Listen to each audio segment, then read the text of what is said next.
Selamat pagi. Pembahasan kali ini kita akan membahas tentang investasi sekuritas ekuitas.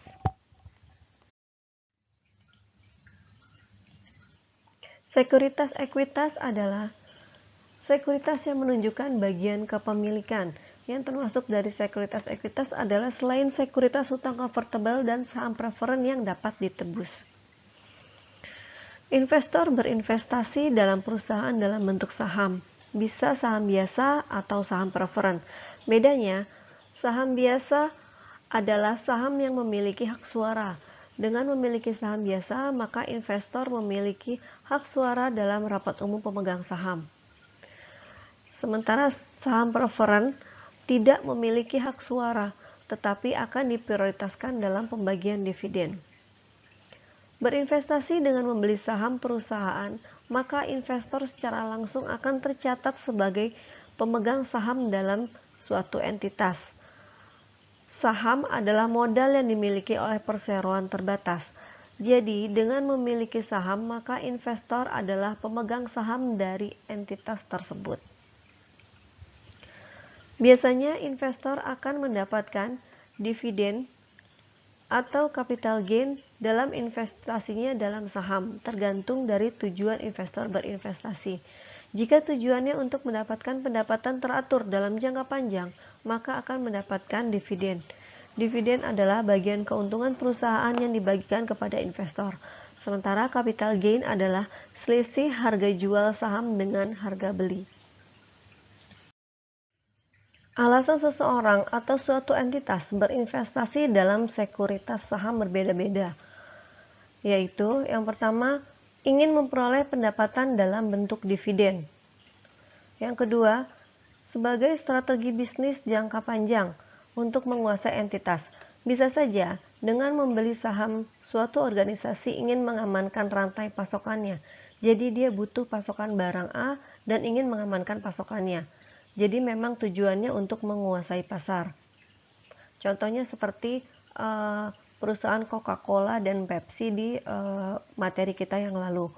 Coca-Cola dan Pepsi berinvestasi pada perusahaan pembuat botolnya, sehingga dia mempunyai hak untuk menentukan seperti apa bentuk botol yang diinginkan dan berapa banyak jumlahnya. Yang ketiga, bisa juga untuk diperdagangkan. Bisa jadi juga pembeli saham itu adalah trader.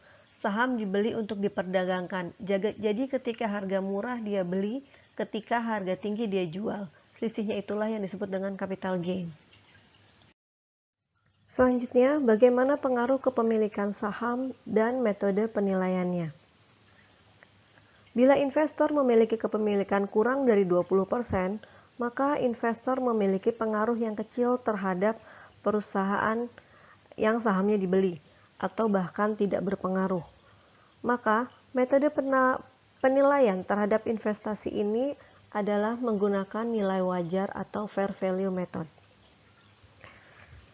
Jika investor memiliki kepemilikan saham 20-50%, maka investor memiliki pengaruh yang signifikan terhadap perusahaan yang sahamnya dibeli. Maka metode penilaian terhadap investasi ini adalah menggunakan metode nilai ekuitas atau equity method. Sekarang bagaimana dengan investor yang memiliki kepemilikan saham lebih dari 50%? Bagi investor seperti ini, dia mampu mengendalikan, bahkan mempunyai hak untuk mengendalikan perusahaan yang sahamnya dibeli jika investor memiliki kepemilikan lebih dari 50%. Maka jika seperti ini, tidak lagi menggunakan metode penilaian, tetapi sudah menggunakan laporan konsolidasi. Jadi, ini sudah merupakan hubungan anak perusahaan dan induk perusahaan. Investor yang memiliki kepemilikan lebih dari 50% adalah sebagai induk perusahaan, dan perusahaannya yang sahamnya dibeli itu adalah anak perusahaan. Ini nanti akan dibuat laporan konsolidasi.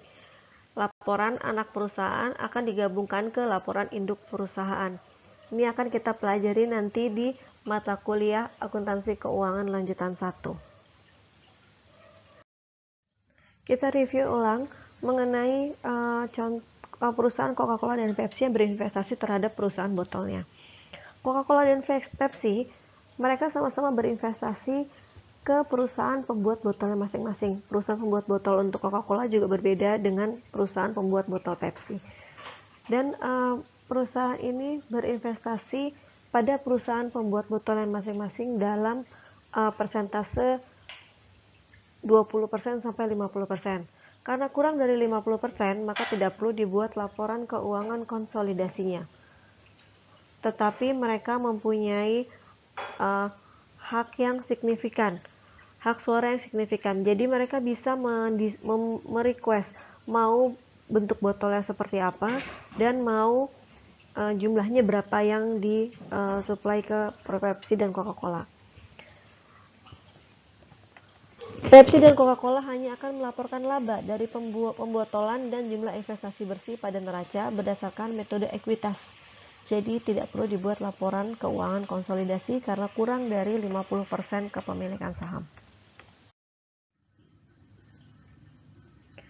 Metode nilai wajar diterapkan jika kepemilikan saham kurang dari 20%. Karena biasanya investor yang membeli saham kurang dari 20% kepemilikan tidak bertujuan untuk menguasai perusahaan dan bukan juga dalam rangka strategi bisnis jangka panjang. Tujuan kepemilikan saham 20% biasanya hanya untuk diperdagangkan supaya mendapatkan capital gain atau hanya untuk mendapatkan dividen saja. Saham jenis ini disebut saham tersedia untuk dijual. Untuk kepemilikan saham kurang dari 20%, investor harus mencatat laba atau rugi yang belum direalisasi dan tetap dilaporkan dalam laporan laba rugi. Dicatat sebagai laba rugi belum direalisasi karena memang belum ada transaksi jual beli. Jika investor itu mendapatkan dividen, maka pada saat diumumkan sudah dicatat sebagai pendapatan, keuntungan atau kerugian dari penjualan dicatat pada saat saham tersebut dijual.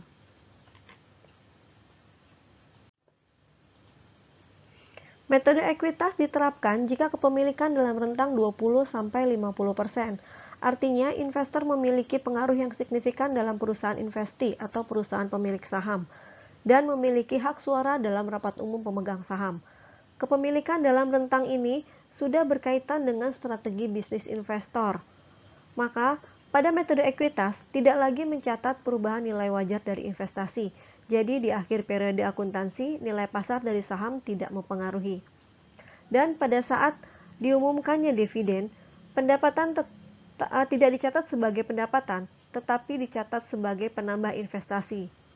Laba atau rugi yang diumumkan oleh entitas penerbit saham dicatat sebagai bagian dari pendapatan atau biaya investasi sebesar proporsi kepemilikan saham. Jadi, laba dan rugi dari entitas penerbit saham dicatat sebagai laba atau rugi investor. Untuk kepemilikan lebih dari 50%, nanti akan dibuatkan laporan konsolidasi anak perusahaan masuk ke dalam laporan keuangan induk perusahaan. Akan dipelajari pada advance accounting. Kita lihat contoh untuk kepemilikan kurang dari 20%. Perlu diingat bahwa kepemilikan kurang dari 20% maka tidak berpengaruh terhadap investi dan dilaporkan dengan metode nilai wajar. Contoh pertama, pada tanggal 3 November 2017, Republic Corporation membeli saham biasa 3 perusahaan dan setiap investasi menunjukkan hak kurang dari 20%. Ada 3 jenis saham yang dibeli, yaitu saham A, B, dan C dengan total biaya 718.550. Pada saat pembelian, di tanggal 3 November akan dicatat sebagai sekuritas tersedia untuk dijual pada kas sebesar $718.550.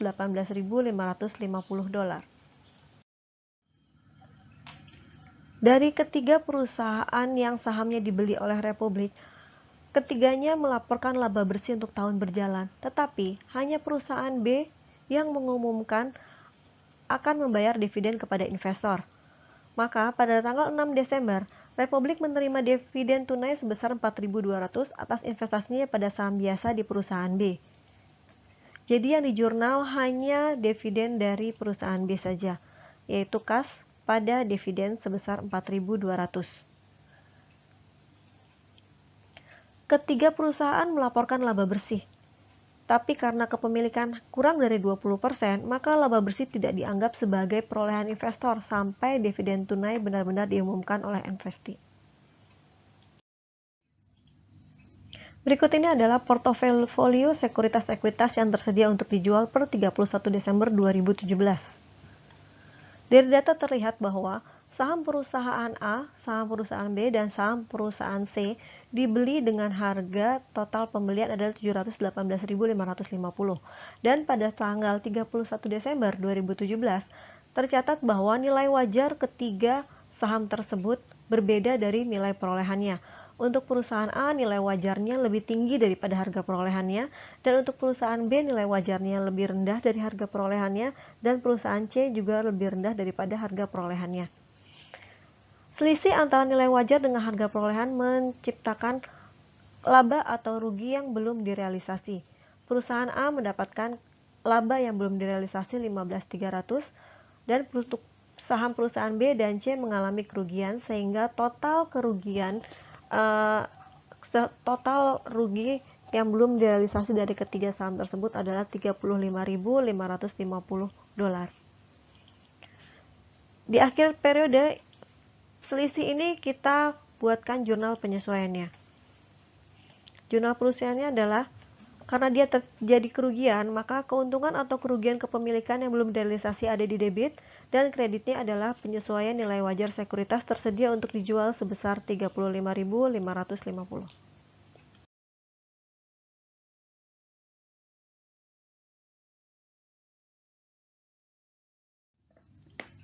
Pada tanggal 23 Januari 2018, Republic Corporation menjual semua saham biasa perusahaan A dan menerima hasil bersih 287.220.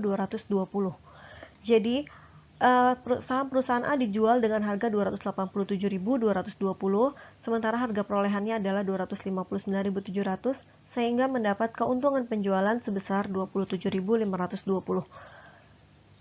Jurnal yang dibuat pada tanggal 23 Januari 2018 adalah kas sebesar 287.220, lalu sekuritas tersedia dijualnya sebesar harga perolehan, dan sisanya adalah keuntungan penjualan saham. Pada tanggal 10 Februari 2018, Republic Corporation membeli 20.000 lembar saham perusahaan D dengan harga pasar 12,75 per lembar saham ditambah komisi pialang, sehingga total pembelian saham D adalah harga perolehannya total sebanyak $256.850. Berikut ini adalah portofolio yang baru dari Republic Corporation per tanggal 31 Desember 2018. Di tahun ini telah terjadi penjualan saham A dan pembelian saham D. Ini adalah portofolio yang baru. Saham perusahaan yang dimiliki oleh Republic Corporation hanya tinggal saham perusahaan B, C, dan D dengan total biaya perolehan adalah $715.700, dan nilai wajar pada tanggal 31 Desember 2018 totalnya adalah $779.950, sehingga terjadi keuntungan yang belum direalisasi sebanyak $64.250. Ini dikurangkan dengan kerugian yang belum direalisasi periode lalu sebanyak 35.550. Jadi matematikanya adalah 64.250 dikurang minus 35.550, sehingga menjadi 99.800. Min dikali min menjadi plus ya. Jadi jurnal penyesuaian yang kita buat di tanggal 31 Desember 2018 adalah penyesuaian nilai wajar sekuritas pada keuntungan atau kerugian yang belum direalisasi sebesar 99.800. Untuk kepemilikan saham dalam rentang 20% sampai 50%, investor berpengaruh signifikan terhadap investee dan dilaporkan dengan metode ekuitas. Berpengaruhnya bagaimana? Bisa saja dia memberikan satu perwakilan dalam dewan direksi, bisa berpartisipasi dalam pembuatan kebijakan, bisa melakukan pertukaran personil manajerial, dan bisa melakukan transaksi secara material. Dilaporkan dengan metode ekuitas. Investasi awal dicatat dengan biaya perolehan lalu disesuaikan setiap periode untuk memperhitungkan perubahan aktivitas bersih investi.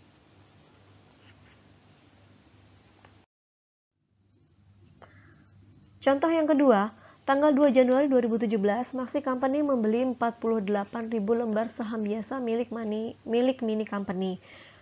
48.000 lembar saham biasa ini adalah 20% kepemilikan pada Mini Company. Biaya pembeliannya $10 per saham.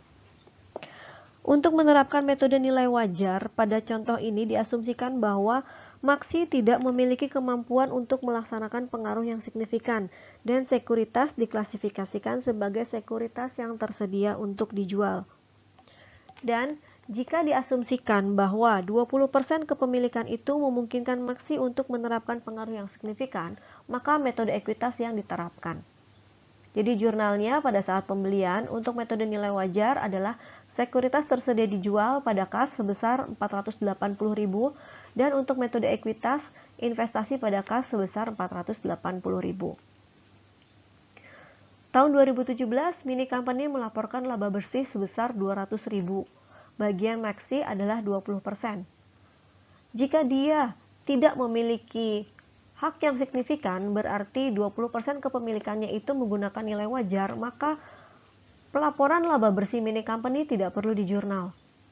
Tetapi jika 20% kepemilikan saham itu merupakan mempunyai hak yang signifikan dan menggunakan metode ekuitas, maka pelaporan laba bersih dari Mini Company harus dilaporkan pada pembukaannya Maxi dengan jurnal investasi pada saham Mini pada pendapatan investasi sebesar 40.000. 40.000 itu adalah 20% dari 200.000. Tanggal 31 Desember 2017, 48.000 saham Mini mempunyai nilai wajar pasar sebesar $12 per saham. $12 per saham. Sehingga terdapat selisih antara harga perolehan dengan nilai wajar sebanyak 96.000, yaitu 12 dikali 48.000 dikurangi 10 dikali 48.000. Untuk metode nilai wajar, selisih nilai wajar ini harus disesuaikan di akhir periode, tapi untuk metode ekuitas tidak perlu.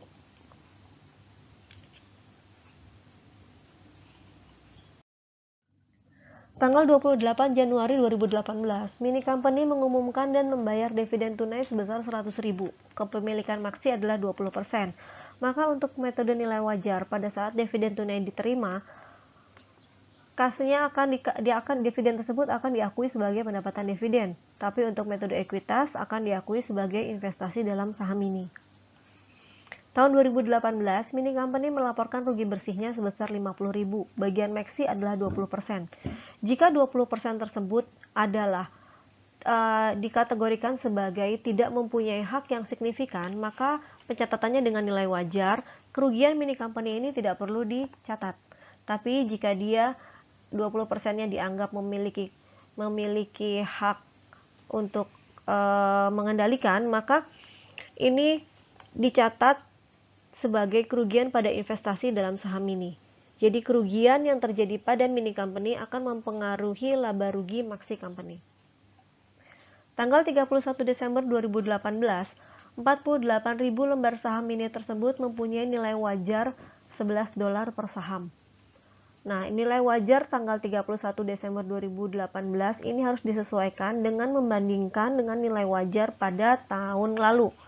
Jadi 11 dikurangi 12 dikali 48.000. Karena nilai wajar tahun kemarin itu 12 dan nilai wajar tahun 2018 ada 11, maka terjadi kerugian yang belum direalisasi sebesar 48.000.